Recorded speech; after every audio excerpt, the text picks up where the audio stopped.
What's going on, everybody? Hope you're all having a fantastic day today. Now, ladies and gentlemen, every single day leading up to the brand new season for Battlefield 2042, DICE has been releasing more and more information about all the details, all the updates, all the buffs, nerfs, everything that's basically going to be coming with the brand new season.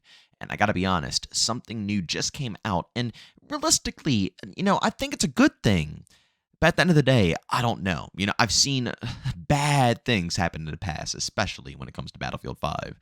And with all honesty, I think that we might possibly be repeating history here. But ladies and gentlemen, before we go ahead and hop into the topic of today's video, if you do enjoy what you hear today and you want to hear more stuff about Call of Duty, Battlefield, X-Defiant, other FPS games, don't forget to go ahead and subscribe and hit that notification button. And also, last but not least, we will be live today over on Kick. So if you guys want to check that out, the stream will probably be up around 11 a.m. to 12 p.m. Eastern Time. You guys can find the links to all of my socials down in the description of this video.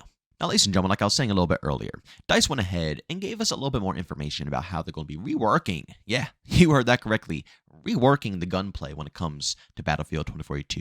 As you can see right here, it says, accuracy and dispersion changes. Since launch, our level design team has been reworking our maps to react to feedback on cover opportunities and transversal improvements. These changes have also resulted in alternations to combat distances, and our weapons were tuned for these previous distances and combat scenarios in mind. Over time, this has resulted in feedback from you about several weapons being too accurate at long ranges without penalty. Cough, cough, the RM, right? I think we all know what they're talking about here. With Season 5, we aim to address this gap with balancing the accuracy and dispersion of several categories of weapons. Assault rifles from All Out Warfare and their Vault weapon counterparts will be the first to receive this treatment. You'll notice that the maximum dispersion has been increased by an average of 15 to 20%, and the weapons will now reach that maximum dispersion level when they reach half of the magazine while on fully auto and the full spray mode. This should encourage everyone to do smaller bursts instead of prolonged fire between a moving target, and in consideration with the map rework, should increase survivability at longer ranges to encourage further up-close and personal combat. We'll be assessing your feedback to this change over time and continue to make necessary changes in future updates. Like I said, it's not all bad. I guess I am being a bit of a downer over the situation, but I'll explain a little bit further in the video on why I feel that way. But at the end of the day, it's a good change. With the developers, you could tell that this is only with good intentions, because this will allow players who want to be a bit more aggressive to actually move, rotate, and push objectives. PTFO. Because right now in its current state, yes, you could do that. I'll be honest, I could still get around. But sometimes there's situations where, like they said in the article here, there are weapons with no recoil. Zero problems. You could fully auto it and be able to engage and destroy enemies across the map at any type of range. It's absolutely absurd, which, obviously makes people play a little bit more slow. They don't want to push out. They don't want to go to objectives. They don't want to rotate, because if they push out, they know that they have the chance of no survivability whatsoever, But doing this change right here will give you some better odds, and also it'll increase the overall skill gap. Think back to games like Battlefield 3, Battlefield 4 that had the same exact system where, obviously you have to learn to tap fire. Now, up close and personal, medium range sometimes, you can fully auto and still be able to get the job done. But when it comes to, some pretty decent ranged engagements, that's what always made Battlefield a bit more unique. You had to be able to know the differences of when you can go fully auto and when you have to tap fire. And on top of that, you had to learn which guns had which styles on how you have to tap fire, how many shots you can get out before the bloom or the dispersion actually kicks in. Some guns work different than others. Some guns you might be able to shoot 4, 5, 6 shots off before you have to worry about it. Others you might have to shoot 2, 3 before you have to worry about it. They all range in different ways, and that just added to the overall skill gap. So yes, the majority of this sounds fantastic. I think a lot of Battlefield fans are going to enjoy this if it turns out to be something good. I'm going to tell you guys exactly why I'm a tad bit stressed about the overall situation and why I can't, fully accept what's going on here just yet. First and foremost, I want to mention this because I want to make sure everybody, knows this first. I want to make a good point about Battlefield 5, but seriously, if they're only going to be working on the ARs first, so if this nerf here, I'm going to call it a nerf, if this is only being introduced for the Vault weapons and All Out Warfare weapons that are AR specifics, just to test things out, just to see how things, go, nobody's going to use them. the meta is going to heavily shift over to SMGs and marksman rifles. Mostly SMGs, because SMGs are already cracked in this game. They can absolutely shred at pretty much all ranges. So if the ARs turn into something that you have to tap fire, who knows? Maybe it'll be fine. Maybe it'll be fine. But I'm just thinking realistically here.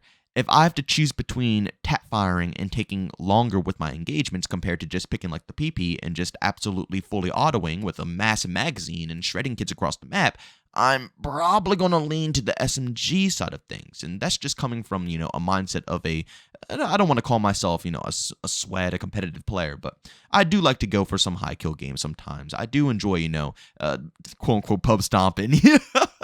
I do enjoy that stuff. So yeah, my mentality, I'm going to gravitate over to the gun that allows me to just go crazy. Even the marksman rifles, I can still, tap, tap, tap, or even use the AS Val fully auto and just shred with that thing. I just have a really bad feeling that the meta is going to shift in a bad way, and people aren't even going to give, the ARs a shot, a chance. This might have worked if it, was done across the board to all weapons all at once. But with them doing it one at a time, category by category, it's just going to be meta shift after meta shift. If they're going to do ARs first, everybody's going to move to SMG marksmans or even LMGs. I forgot about the LMGs. The LMGs are busted in Battlefield 2042. Nobody ever talks about them. Nobody ever uses them, but they're crazy. They really are. They absolutely shred in, Battlefield 2042. So yeah, honestly, I'll probably be using LMGs the whole time all the ARs are in this state. I'll still try the ARs. I don't want to make it seem like, I'm going to completely ignore this change because I'm very curious on how it's going to turn out. But realistically, after, testing it out for a few matches, am I going to want to keep putting up with it? Or will I switch? That's the main question. And I'm curious on what you guys think you guys will do as well. So go down in the comment section and leave that down below. But then moving over to the other reason, this just gives me horrible, bad memories of Battlefield 5. Battlefield 5 was screwed up mid-life cycle because they wanted to go ahead and mess around with the weapons. They had to go ahead and change the time to kill of pretty much everything across the board. And it was such a rough time. And they had to change it again and again and again and again. I mean, it was a long process of trying to find that good middle ground again, because they screwed it up. So we had to try to, revert it back to something that the community wanted. And I'm feeling like that's going to be the same situation here. I get it. It's good intentions behind the scenes. The developers want to improve our gameplay, improve our experience. But this is something that I personally believe. Again, this is all opinion-based. Don't get all butthurt or anything. This is opinion-based. This is my personal opinion. Of course, you have all the rights in the world to go leave your opinions down below as well. But I think that the only way this would actually turn out good is if it was from the ground up, built from the ground up in the foundation. It was already set. All the weapons were worked around this, built around this, done around this. This is not something that I think you can do mid-life cycle. When I get that we have a year or two left of this game, but I mean, we've already been through a year plus of it right now. People have already adapted. People have already adjusted. People are already used to the game itself. Yeah, having fully auto guns that are like this is a bit tedious, but I don't know if switching them around in this way will leave a lot of people happy. Especially, like I said, doing it one at a time. Maybe if they did a complete, blanket sweep on everything across the board, it could have possibly turned out good if it was tested by, experienced players behind the scenes to make sure it turns out good, which I'm assuming they don't do. I don't think they ever do stuff like that. They don't really bring too many, people in like that to do a lot of testing for these games anymore. I think they used to back in the day, which is kind of sad, but they don't do it that much with current Battlefield titles. But doing it one at a time, I don't know if that's going to be very successful. Again, I would love to hear your opinions down in the comment section. I'm always extremely curious because this is, it's something that's good. It truthfully is good. It will add a nice balance to the overall game if we can have that, overall vibe. Because I love that about Battlefield 4, It was one of my favorite things. Battlefield 5, what did they have? They had like it's kind of like Black Ops 4 with the set recoil patterns. I think every gun had like a set recoil pattern that you can learn, master, and get used to, which was also kind of nice. But I don't know, something about having to, learn a burst and knowing when to fully auto, so on and so forth. It felt more Battlefield-ish to me, if that makes any sense, The direction that they've been taking, I mean, they went from having it feel like COD to now where it almost feels like Apex Legends where you can just completely laser and it's, I don't know. I think it's a good idea, but it's something that will probably be better in the next game if it's built from the ground up. But, ladies and gentlemen, thanks so much for checking out this video. If you enjoyed it, make sure to leave a like if you hate it, leave a dislike. Also, for brand new, enjoy the content, or subscribe with that notification button. Also, want to chat with me, there's two ways to do so, over Twitter and Discord, both linked down in the description. And also want to catch me live streams of video games over on Twitch, link that's in the description as well. But guys, thanks so much for tuning in. See you on the next one. Peace out.